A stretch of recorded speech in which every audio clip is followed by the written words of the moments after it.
Sahabat-sahabat Dinarji, saya Daniel Wibowo kembali bersama dengan Anda di Power Tips Influence Remote Audience, ya kan? Di episode sebelumnya, kita sudah sama-sama berlatih untuk melakukan body language yang memberikan dampak positif ya untuk impress audiensnya. Suaranya juga sudah kita latih bagaimana caranya. Nah, kalau sudah punya body language yang menarik, suara yang juga atraktif, kemudian bagaimana caranya menginformasikan sesuatu, langkah selanjutnya ya. Kembali saya bersama dengan konsultan Dinarji Indonesia, Karina Saraswati. Hai. Hai, ketemu lagi. Ketemu lagi. Ini body language sudah oke, suara sudah oke. Kemudian kita sempat kasih bocoran kemarin untuk sahabat Dinarji, ada beberapa hal lagi nih tentang how to inform dan juga how to persuade. Kali ini tentang menginformasikan sesuatu. Apa yang perlu diperhatikan? Nah, betul nih. Ya. Most of the time, apalagi kalau kita kerja di kantor gitu ya, pasti ada saat-saatnya kita perlu reporting. Oh Ya, apa yang ya. terjadi bulan ini, atau apa yang terjadi tahun ini, kuartal ini, gitu ya. Jadi kita pasti punya informasi-informasi yang perlu kita sampaikan. Mhm. Ya, bisa ke bos, bisa ke calon customer kita, gitu ya. Nah, informasi ini bisa jadi banyak banget kan, dan gimana sih berarti pertanyaannya, gimana caranya agar informasi ini bisa diterima dengan baik, dengan efektif oleh audiens kita, dan tetap dirasa menarik. Ya, jadi di sini saya akan share beberapa struktur gitu ya, struktur penyampaian kita agar pesan bisa diterima secara efektif. Oke, jadi walaupun Gitu. reportnya itu saja setiap bulan, tetap menarik untuk didengarkan, message-nya tetap tersampaikan, begitu? Exactly, yes, yes. Oke, kita So, mulai. yang pertama, Mhm. ada cara yang pertama, ini Mhm. teman-teman boleh pilih ya dari berbagai cara ini. Yang pertama adalah situasi, Mhm. komplikasi, Mhm. dan resolution. Ya, jadi kita jelaskan dulu di awal konteksnya seperti apa, situasi yang sedang dihadapi oleh kita bersama, kita as a presenter dan audience, gitu ya. Konteks yang kita mau bahas spesifiknya di mana, lalu komplikasi atau masalah yang muncul tuh apa sih sekarang sebetulnya? Dari segala yang terjadi di dunia ini gitu ya, kan nggak mungkin semua masalahnya kita bahas dalam satu waktu. Heeh. Jadi kita perlu frame dulu nih audiens Mhm. kita akan bahas satu atau dua masalah yang paling pokok, yang kita rasa paling penting untuk dibahas Mhm. saat itu. Mhm. Gitu ya. Jadi setelah kita kasih tahu situasinya, situasi besarannya gitu ya, konteksnya, lalu kita masuk ke komplikasi Mhm. atau masalahnya ada di mana, Mhm. lalu baru kita ending dengan resolusi gitu ya, atau apa yang akan kita lakukan ke depannya, gitu. Oke, ini struktur yang pertama. Jadi misalnya Bapak Ibu, sejak bulan Maret kita sudah menghadapi pandemi yang Mhm. mengakibatkan kita harus bekerja dari rumah, begitu. Solusi yang bisa kita lakukan bagaimana caranya agar kita tetap bisa engage dengan tim, misalnya dengan sering-sering telepon, begitu. Mhm. Itu apa strukturnya akan seperti itu. Betul, Oke. cara menyampaikannya, Mhm. agar terstruktur sehingga bisa lebih efektif ditangkap oleh audiens bisa begitu. Oke. Sebetulnya kalau tadi kita lihat kan situasi, Mhm. komplikasi, dan Solusi. resolution, Mhm. gitu ya. Nah, komplikasi ini sebetulnya in other context kita bisa ganti dengan opportunity. Misalnya Misalnya. di dalam situasi business as usual gitu ya, Mhm. Mhm. lalu kita merasa, kita melihat ada opportunity baru nih. Misalnya opportunity untuk market baru, Mhm. opportunity untuk produk baru, atau opportunity untuk Mmm. cara menjual yang baru gitu ya. Mhm. Lalu kita harus sampaikan ini kepada bos kita, misal Oke oke. ya. Ya kita bisa mulai dengan, oke, sekarang situasinya cara berjualan kita adalah A, gitu Mhm. ya. Lalu setelah saya ketemu sama salah satu klien kita nih, Pak, Bu, saya melihat ada opportunity bahwa sekarang ternyata klien kita lebih tertarik dengan produk yang seperti ini. Mmm. Sementara kita punya. Jadi di situ ada opportunity kita. So, Mhm.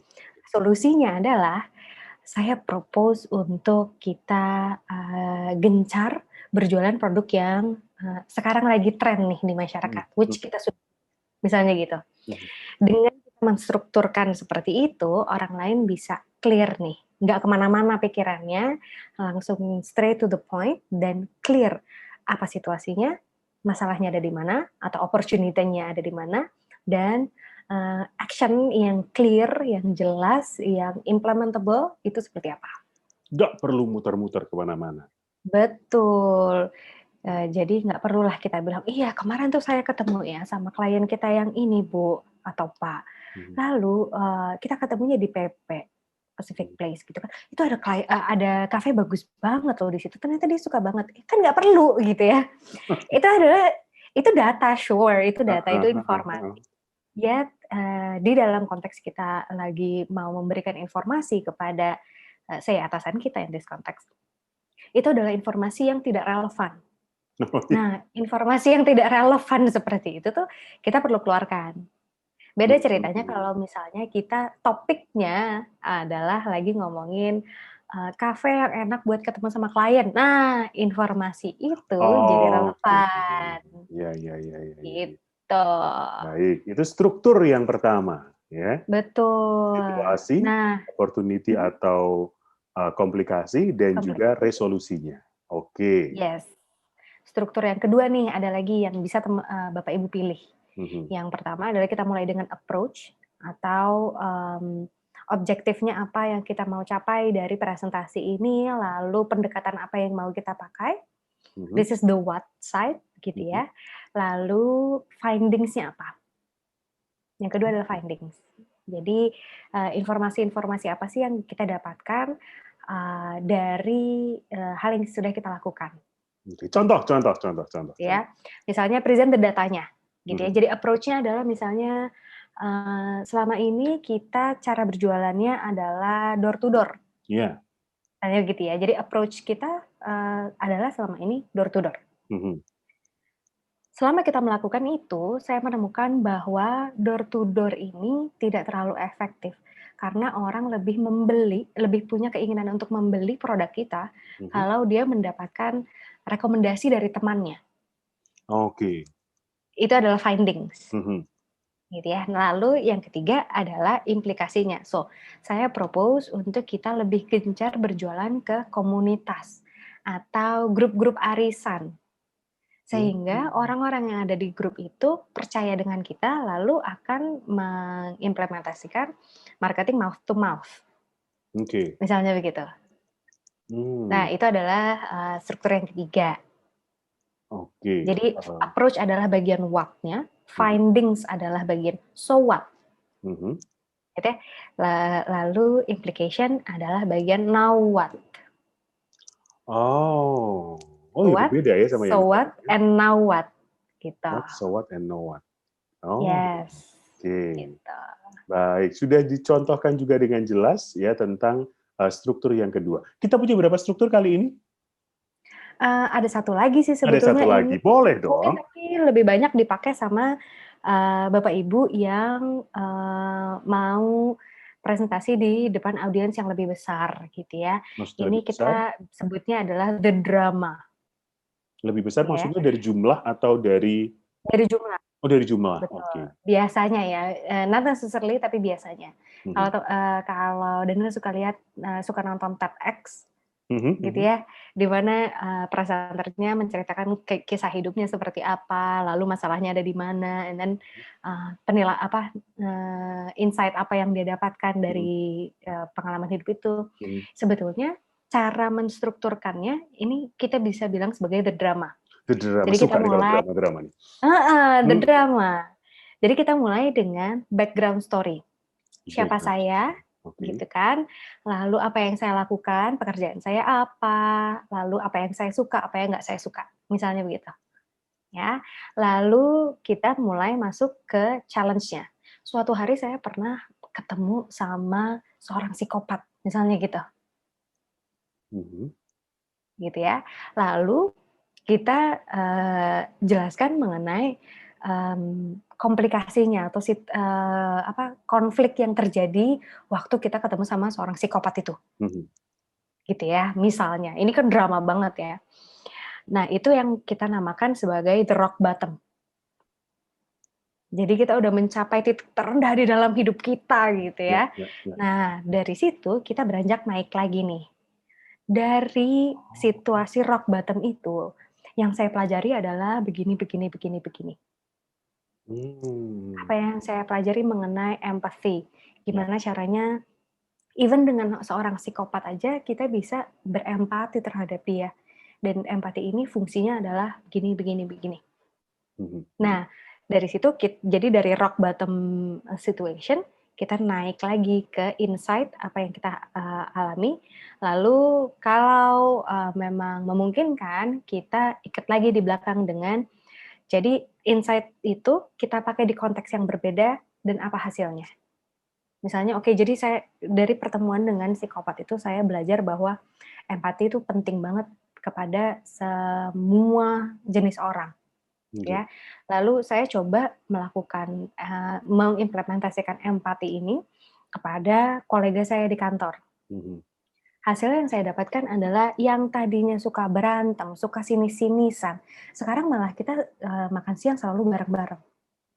Oh. Nah, jadi ada storyline-nya Ya, gitu ya, ya. kayak kita baca buku dongeng Mhm, ya, mhm. gitu. So, Oke. it's called the drama. Baiklah, ada tiga cara nih untuk menyampaikan satu informasi. Untuk tiga-tiganya ini apakah kita harus bisa memilih salah satu atau harus menempatkannya pada kasus-kasus tertentu? Semua struktur ini, suits untuk, objektif yang berbeda-beda, Mhm. gitu ya. Jadi, kita yang perlu menentukan, kita sendiri yang paling tahu materinya, apa tujuan akhir dari presentasi kita yang perlu, pilih sendiri mana, struktur atau audience journey map ini yang paling tepat. Karena Oh, nggak semua materi kita perlu pakai the drama iya, misalnya, iya, iya. karena memang nggak ada dramanya gitu kan. Ya, Oke, kita perlu pilih. baiklah. Mari kita recap, kita ulang lagi secara singkat tiga struktur untuk menyampaikan informasi kepada audiens kita. Yang pertama adalah Situasi, mhm, komplikasi, dan mhm, resolusi, atau komplikasi ini bisa diganti dengan, opportunity, opportunity. Struktur ya. satu. Struktur dua, Struktur yang kedua adalah approach, finding, dan implications, what, so ya. what, and know what. Betul. Mhm, Lalu yang ketiga adalah the drama. the drama. Pada suatu hari gitu ya, kita mulai dengan background-nya, Mhm, lalu challenge-nya apa, lalu rock bottom situation yang ya. seperti apa, lalu insight yang didapatkan, dan hasil dari insight yang diimplementasikan. Itu dia. Tiga Gitu. struktur yang bisa Anda pilih sesuai dengan kondisi yang Anda hadapi agar bisa menginformasikan secara lebih efektif kepada audiens Anda dalam Mhm. presentasi secara online. Saras, terima kasih. Thank you. Semoga Sahabat bermanfaat. Dinerji, pastinya bermanfaat ya. Sahabat Dinerji bisa langsung dipraktekkan. Kita akan ketemu lagi di Power Tips selanjutnya. Saya Daniel Wibowo. Sampai jumpa.